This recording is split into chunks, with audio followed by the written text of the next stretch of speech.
everyone, my name is Sienna and this is Sienna Reacts. Today it's not a subscriber request, but I was encouraged to check out this person's channel, and this is one of their more popular videos, so I decided to check this video out. And the title is Six Lies America Told Me About Europe.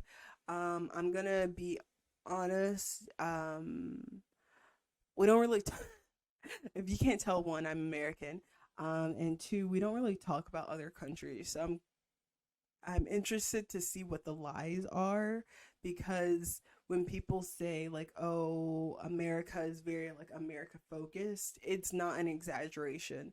Um, so I'm interested to see what these lies are going to be. Hey everybody, welcome back. International Carl doing another video for you. If this is your first time to my channel, please right now stop and hit the like button. Yes, also for my channel, please hit the like button and also subscribe if you would like. Yes. Consider subscribing, and as always, hit me in the comment section, because those that have subscribed to my channel know that I'm always active in the comment section. Now, this video, we're going to talk about a couple lies that the United States pushes into us as Americans growing up. And let's talk about it right now. Let's get to it right now. Lie number one. This one is a funny one to me, because in the United States, it's always, I don't care if you're a Democrat, I don't care if you're a Republican, I don't care if you're independent, I don't care where you're at on the political spectrum. You're always going to have a politician telling you that they hate our freedoms, our freedom of religion, our freedom of speech, our freedom to vote and assemble and disagree with each other. That's right. They hate us for our freedoms. Can you believe that? As if nowhere else in the world has any freedoms. Like Europe. You know, in Europe they act like, they...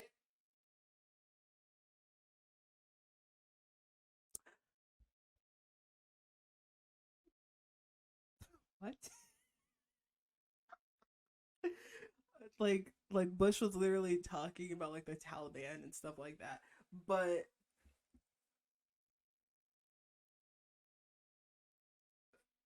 what? That's a weird one. That's a weird one. That's a weird one. They act like if you come to Europe, there's just no freedoms. What freedoms do I not have here in Europe? You know, as these are Western democracies with Western values and culture that is... Pause. Okay. So I think I don't know if I'm going to agree with a lot of the things that you're saying, but I'm going to personally say no one cares about Europe. And what I mean by that, before people get in the comments and get very upset, again, we don't talk about other countries. I put up a post and I was talking about how the Supreme Court overturned Roe versus Wade, and I think it was Casey v. Parenthood, or just specifically Roe v. Wade, whichever one. And someone in my the comments of my post was talking about yeah, I watch other ones CNBC or something, some American news channels every day, and I'm that is not the case the other way around. Americans at large do not pay attention to what happens in the rest of the world. So to sit here and say that, oh, Americans believe, or I'm sure there's some, but there's some for whatever, there is no 100% in whatever you're going to talk about. So I'm sure that there's some people that are I don't want to move anywhere else because nowhere else has freedom in the US. But I'm just that's no, no, has been exported to the United States, and it's become its own thing. I'm not saying one is better than the other, but freedoms exist here. I'm still scratching my head. What freedom do you have in America that I don't have here? Let's talk about freedom of speech, for example. In America, you have freedom of speech. In the UK, for example, you don't have freedom of speech. What you do have is freedom of expression. Slight different tweak, but let's give you an example. In America, you can be as racist as you want to somebody. You can walk up to me, walk up to any black person and say the N-word all day long if you want. Where in the UK, you really couldn't do that because at some point you will cross a fine line of inciting racial hatred. So if you define your freedoms based on your ability to call somebody an N-word or call somebody, You can, that's literally called fighting words. Like, if you, bro, oh God, I don't think I'm gonna like this. I don't think I'm gonna like this video. Um, but I feel like people, like, freedom of speech is literally just like freedom to not be persecuted by the government. That's literally all that it means, but people extend it out to be like, I can say anything and everything I want, and I should not have any consequences for anything that I ever say. That's not how the world works. So to be like I don't understand this point. I don't understand this point. This point does not make sense to me. Asian And also the whole thing like about like fighting words, like you like there's literally statutes on like several books in like different counties and different cities and different states, whatever, that if you are saying quote unquote fighting words, then that could actually be attributed as part of being like violent, and can, if there were to be some type of altercation, it would not simply just be on the person who may be like hit first. It also takes into account other things that are said. So I don't understand this point.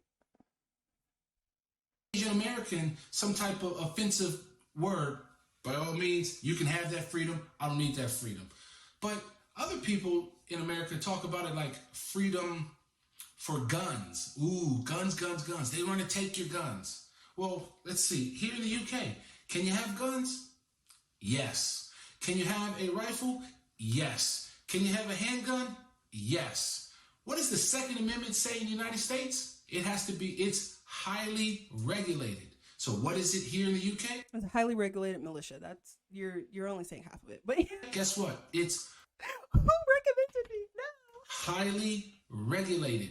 There's lots of regulations around what type of gun, where you have to store that gun, where you have to keep the ammunition, what do you have to do for the maintenance of that gun. Highly regulated. So you still have the freedom to have a gun. So if you define your freedoms as being able to have as many guns as you want in America, okay, fine, no argument. But I think that's a lie that they sell, that nobody here has any guns. Not true. No. Who says these are weird? Who says, oh, no one in Europe has guns? Who has said that? Number 2. Bro, you're literally like on like number 5.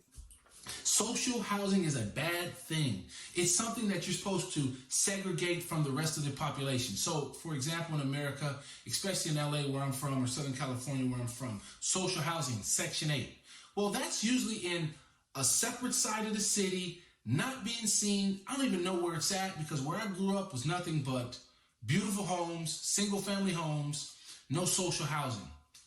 Where here in the UK, just in Europe in general, it's all sprinkled around you. It's that way here too. I mean, okay, I lived in Southern California for 4 years, and where I lived was a very affluent area. So, but I went to college and I lived on campus. So I guess I don't know what the regular housing looks like there. But where I'm from the South. It's so there are places where like there will be like apartment buildings or something like that that are specifically for Section 8, but there's also like there's this thing called housing vouchers. So the way that housing vouchers work is it says like, we're going to give you up to this amount. And if you can find a house or an apartment or some type of like living situation that will agree to taking the housing voucher, then you can live there. So, and I'm sure it's not simply just for where I live. I'm assuming it's anywhere. So as long as they can afford whatever the offset is, then you could live anywhere that agrees to take the vouchers. So I'm not quite sure what saying Section 8 is literally only somewhere else, like only in like a small section. That doesn't really make sense, because you can be in houses, like you can be like renting houses or being apartments or something like that. Like that's not reality. Maybe when he was growing up, I don't know this person, I don't know how old they are, I don't know how their life works, but the way that it works now is housing vouchers are a thing, and you can live anywhere that accepts them, and you can pay for the rest. For example, here in the UK, I live in a beautiful big house, beautiful executive style estate. I have a nice car, but guess what? On this estate and on several new estates, What's a they all state? have social Like a neighborhood? housing, and they do things that are different in the United States, or that they do here in the UK, that they wouldn't do or they don't do in the United States. You can be on social housing, but guess what? You can partially own that house. So that way you can be on the track. So you can buy That what is happening? 10% of the home, 20% of the home, 50% of the home, and try to get all the way up to 100% of the home like me or you do. So that's a different strategy that they do, so that social housing is good for everybody, because that way the kids get to interact with all people from all social and religious economic backgrounds. And you as an adult get to work and meet and mingle with people from all different backgrounds. I think the neighborhoods are better for it. They're safer for it. Less crime, because guess what? If you're in an executive style estate, well, guess what? You want to keep your home Wait, I don't know what that means. value high. You want to keep it nice and looking new. And that's going to put pressure on the social housing to also keep their house nice, keep the estate looking nice and new and fresh. So I think that's a myth, and I think that's something that should be revisited in the United States. Number 3, in America, they teach you this, that somehow being a hard worker means coming in early, staying late, never taking a vacation, and definitely don't call in sick. That is like the biggest mistake you could ever make, faux pas you can make. I'll give you an example. When I was working for a large... Again, I don't know how old he is, but that's not the way that works now. People my age are like, oh, okay, I'm going over here. Yeah, whatever. Oh, I don't like this job. I'm gonna quit and go get a new one. Like the whole, I don't know. I guess I don't know when this came out, but like the whole like Great Resignation with like millennials like switching, like job hopping, and like boomers retiring or retiring early. Like that is not the environment that we are in currently. Airframe manufacturer in the United States. I remember a friend of mine, we wanted to take 2 weeks off and go do something. Our managers looked at us like we were crazy because we wanted to have the audacity to take 2 weeks off. And mind you, we didn't take any days off prior to that. We just wanted to take 2 weeks off in a year so we could go do something. They were like, no, rejected, slim that down to a week. And I'm thinking, isn't that my time off to relax, to recharge my battery so I can come back to work? No. Now, I think minds and hearts have changed a little bit in the United States back from when I started working, back in the early 2000s, or mid 2000s, I should say. Oh yeah, he's older. He's way older than I. Also, I guess he said like whatever he worked in some type of like warehouse or manufacturing, so I guess it's different. But yes, there is no like what's it called, like there's nothing written into law to say that you have X amount of time off. But if you work in something like white collar, or yeah, if you work in like a white collar type of job. Like usually off bat you get 2 weeks, like 2 weeks a year for vacation, and then depending on what job you have, maybe that rolls over. So I last year I didn't take any time off, but that was just because my job was pretty slow anyway. But I didn't take any time off, so my 2 weeks from last year actually rolled over, and it can roll over until you quit, basically. So you could, if you worked in the same place for 20 years and you never took time off, you could have several months worth of paid vacation. um but yeah, so I think that there is definitely like the culture of like, oh, like you're going to inconvenience others by taking time off. However, I feel like the new mindset is like, oh, I'm putting in this time and it's not a suggestion. If you reject it, I'm just not going to be here. Um I feel like that has become like the new mindset. So I think there's like a time and maybe like a little bit of like a generation difference. But that was a faux pas. Well, here in the United Kingdom and here in Europe, for example, it's encouraged to take time off. You get 20, 25 plus days off in mostly all European countries. I think by law in the European Union, you have to have 20 days off. So it's encouraged to take time off because either you use it or you lose it. And for example, I think Sweden, if I can find the article, it's on the screen now. But if not, Sweden is actually doing a trial where they're reducing the work hours to 6 hours to see if it increases productivity, because employers are seeing that the employees are more rested and more focused when they come back to work. Number 4, America sells you this, that capitalism and consumerism go hand in glove. It's like this cycle. You have to work to buy, to work again, to pay for what you buy, to buy some more stuff, to then work again, and go down this continuous loop of working to live. And in Europe, one of the things that I find, I think is a beauty and a benefit of working and living in Europe is that there's more of a work-life balance. As I just talked about in point number 3, is that you have time off to actually do stuff. And you don't just have this endless working to consume. Don't get me wrong.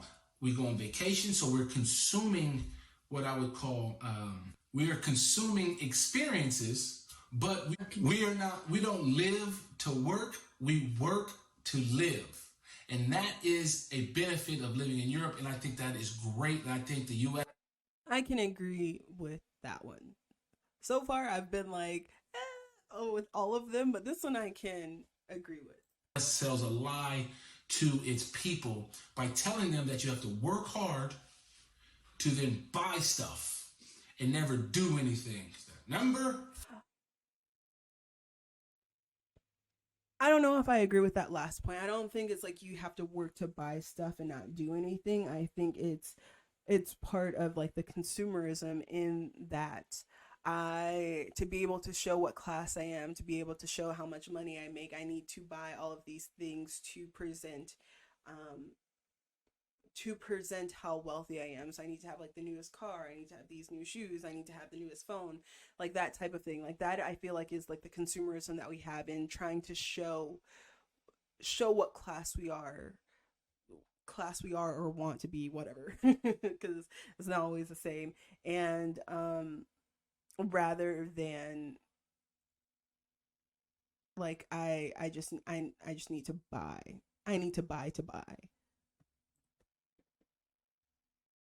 5, which kind of ties into the first one I said, but it really is on the Republican right side in America. They always preach, especially during the Obamacare era, 2012, was all about these death panels. They literally produced a video where they were throwing grandma off a cliff because of social medicine. Make no mistake about it. President Obama and the Democrats who supported Obamacare began throwing seniors off the cliff back. The evils of social medicine that you... Lamau, and then look what happened with the vid. We're gonna stay open, and if like grandma and grandpa have to die, then that's just a sacrifice that they are going to have to make. Yeah, that definitely did happen. You were going to have death panels if you got sick. I mean, how ridiculous of a lie that is. I mean, it's a bold-faced lie. I've lived here 11, 12 years. I have yet to ever see a death panel. I have known some older people. I know some younger people. I know myself. You can walk into any hospital in any country in Europe and there's not a single death penalty. What do you expect them to say? Oh, sorry, you had a heart attack last year, Mr. Carl, but since you had one last year, we're not going to treat you for this heart attack because the panel has refused your care. On a side note, you kind of already have that in America. You just have it through the insurance companies because guess what they do? Decide not to cover you. They say, it's a pre-existing condition. I don't think you can do that anymore, but they'll say that, or they'll find a way to deny coverage. They'll make it so high to cost to do it that you have to do it out of pocket. And guess what? Now you're bankrupt. So that loops right back to number one. How are you free if you have to live with the pressure of going bankrupt and not being able to pay your bills? Because guess what? You have the audacity to break your hip, get sick. I don't know. You pick it. So those are the 5 things that I think that the United States. This one I can also agree with, and for me, I guess again, so the time he's older than me, so the things that he's talking about, like I can like remember hearing them when like my mom was watching the news or something like that, but it wasn't like I was actually consuming it because I was 2000 I was in like middle school or high school at that point or something like that. So it was not a thing that I dealt with or witnessed, or how do I say, like witnessed in a way where I was actually conscious of what was going on. But yes, I can agree with, or I guess I can't agree with the death panels because I don't know anything about that. But like I can agree that we need like nationalized healthcare. And I think that that's like actually really popular in the US. I think it's like 70 something % of people agree. But it's just that the way that the system is set up is not easy to enact those types of laws. But I think it's, what is it? I think California has actually started something like that. We have similarities to it in different states, not all of them, but in some states. But yeah, I can agree with that. I don't agree with all of the things that he's saying, but this one I can see. It lies or misleads its people on purpose to further whatever big business or whatever political agenda that they have to the people. I'm going to leave you with a bonus one, which is kind of strange if you look at it. Because number 6 is this. In America, every day, all students around the nation get up every morning and say the Pledge of Allegiance. You pledge yourself and align yourself to the United States flag and to the republic for which it stands. Now, that's not something that's common in Europe, in many Western countries. Yeah, so that is a thing. It's not all students whatsoever. Like you have the choice. Now, you have like the choice of like choosing to do it or not. That was kind of like a debate when I was like growing up in like maybe like middle school or high school. There was like this like debate of like, is it necessary, like is it not, or not necessary, is it mandatory or is it not? So nowadays, like you can make the decision of whether you do it or not. Yeah. Still, I think it's kind of weird. I think it's actually really funny because I used to live in China, right? And the funniest thing that I noticed was that like the American like people like or like kids pledge uh to the American flag more than China, like more than like Chinese kids in China, and I thought that that was hilarious. But yeah. I don't know of any other Western country that makes its kids get up every morning. I do know of one back in 1938, 1942-ish time. Those kids used to get up and actually pledge allegiance to their flag and to their Führer. But I don't know if that's Here is just leader. Why is it in quotes? Anyway. something we should necessarily be doing. Don't get me wrong, I love my country. I'm very patriotic about it. I love the 4th of July for all its. My country is never perfect, but I think it can get better. But that's mine. Hit me in the comments. Tell me what you think. And like always, click here to subscribe to the channel. Okay, so yeah, again, that's like the end of that video. There are things I agree with, and then there are things I'm like, no. But again, we have like a few years difference, and then he said that he's lived abroad for the past 11 to 12 years, so he's talking about things that he saw as an adult from like 2010 like 2009 2010, since like the beginning of like the Obama like administration and like the recession, right? So the what he has seen, like it's a generation gap. So I don't know if some of the things I disagree with are just because we do have like a generation gap, and because he is remembering things from 12 years ago and not the way that things are now. But yeah, I think this is quite interesting. Some things I think are like a misrepresentation, and the whole like nowhere else in the world has freedom. Literally no one says that. Maybe you're gonna find like the Republicans, or like, like something like that, like the ridiculous people, like maybe you'll find them say something similar to that, but like that's like a very small majority compared to the rest of the country. But yes,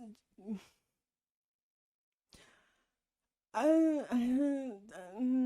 don't know what to say about that. I don't know what to say about this video. It felt like some parts were just kind of like playing it up for like the Europeans or the international audience that's watching it, instead of like the Americans. I'm interested to see what other Americans have said about this. Actually, that's something I do want to watch. But anyway, let me know what you think in the comments.